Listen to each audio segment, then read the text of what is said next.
What's going on YouTube? It's your boy Wormy, and it's been a hell of a time over at Ubisoft right now as they rapidly approach bankruptcy. But it's no real shocker. Over the course of the last year, honestly, we've been conceding consistent dud after dud after dud because the company is fundamentally mismanaged. And we recently saw consequences of this just the other day when we come over here.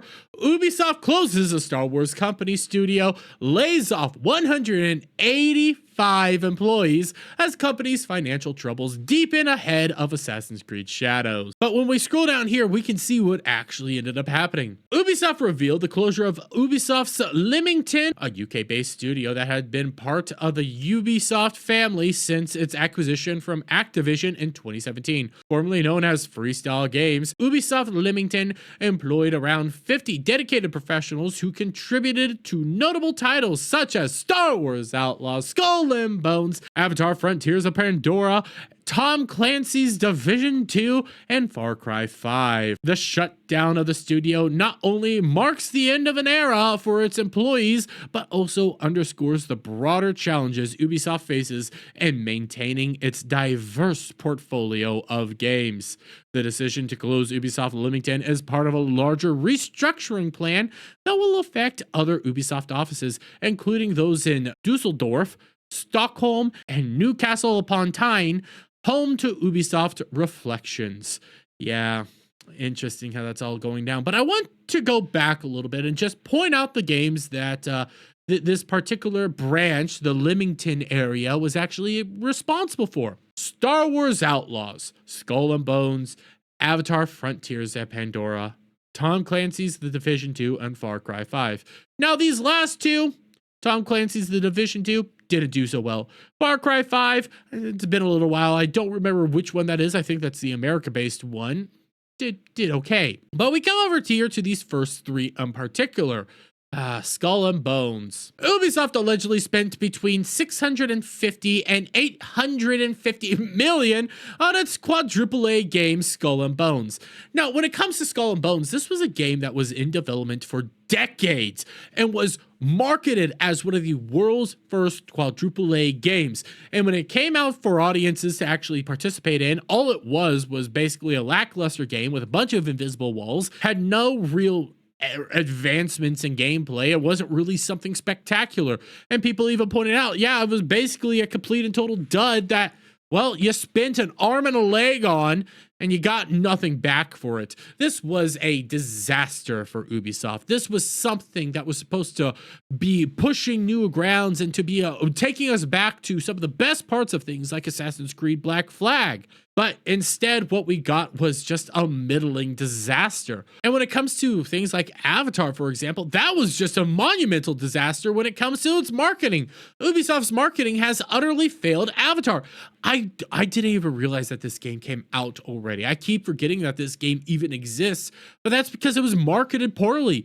Nobody even knew that it existed outside of a handful of people, outside of like drunk 3PO playing it. Nobody really knew that it was even a game that was out already. And recently we ended up hearing that also they're not even putting DLC out for this game because, well, nobody's playing it and there's no real worth in giving it any more content. Yeah, it's a dud. It's just another dud for them. Then we can go to some of their other examples of failure.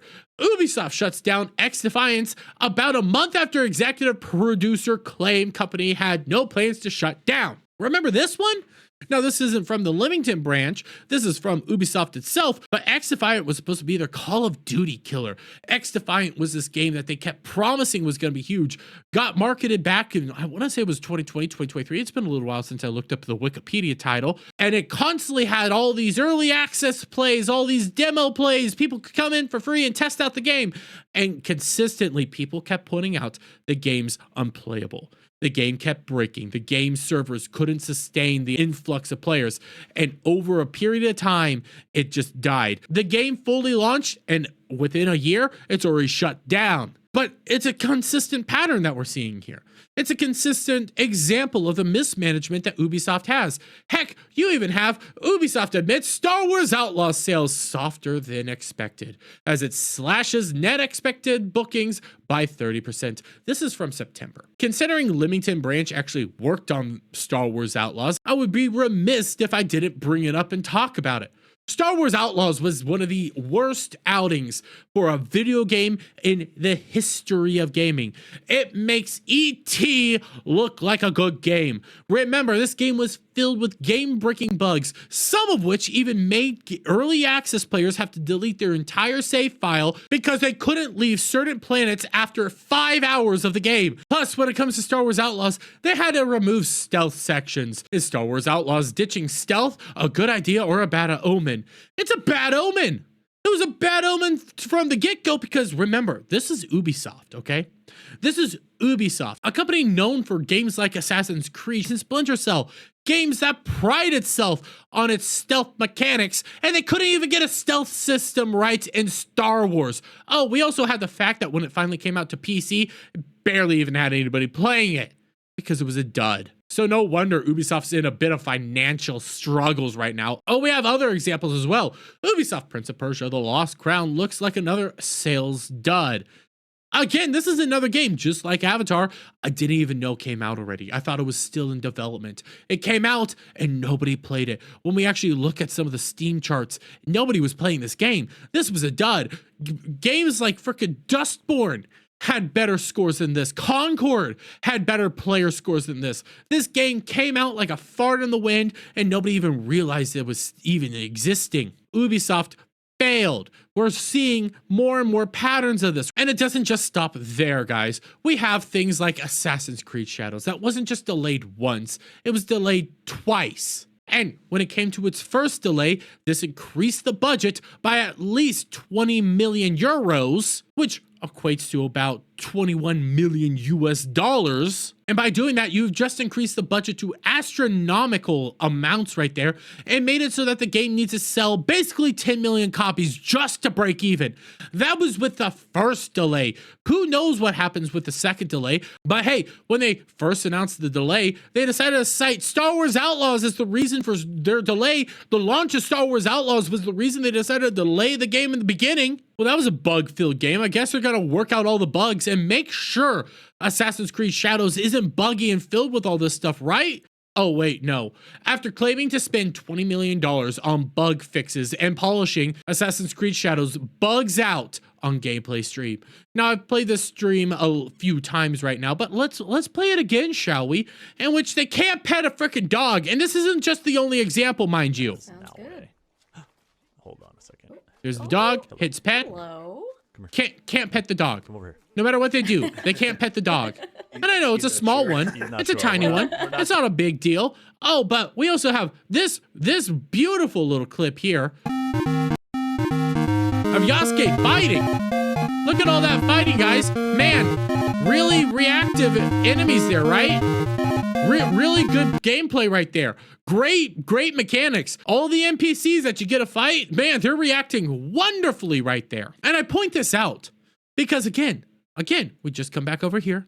Ubisoft officially delays Assassin's Creed Shadows to February 2025, and they cited Star Wars Outlaws. If you're gonna cite Star Wars Outlaws and the launch of Star Wars Outlaws, which was a bug-filled mess, and you're gonna still have massive bugs in your game, maybe you have some rearranging you need to be doing, but it's definitely not like we saw the Ubisoft executives come out and say that the devs even think it's the worst game they've ever seen. And well, why would that happen? Well, there's no real reason for that to be happening. It's not like over half of the developers have never made a game in their entire life. During the Q&A portion of the interview, he also revealed that many of the people working at Ubisoft on Assassin's Creed franchises have no experience with the franchise. He said, one of the things that I've noticed since the pandemic is that we have a lot of juniors in our teams. Probably half the team that's building Assassin's Creed is building a game for the first time. They think it's garbage. They think it's the worst thing ever,